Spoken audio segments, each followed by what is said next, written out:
Good day and welcome to this edition of SAICA News. My name is Dinesh Ripale and it's my absolute pleasure to be with you here today.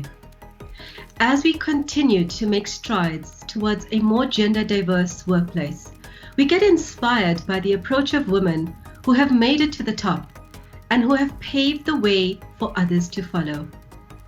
Every woman's success should be an inspiration to another. In the August edition of Accounting Essay, you will read the stories of 7 strong, empowering women who prove beyond any doubt that there is no limit to what a woman can accomplish.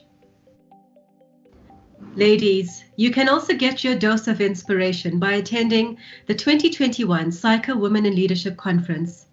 It will take place virtually over 8 days from the 3rd to the 26th of August. Featuring in-depth conversations and idea exchanges around the topics of leadership, career development, innovation, self-care, entrepreneurship, the future of work, connectivity, social impact, gender equality, activism, advocacy, and so much more.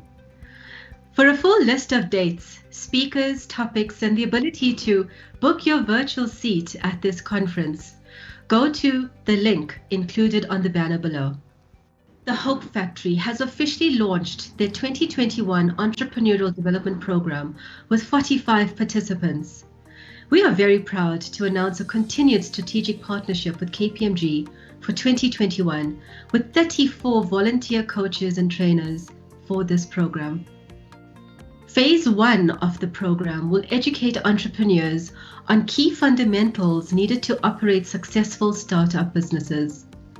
The national program consists of training workshops and group mentoring sessions covering a variety of topics focused around personal development, business, and finance skills.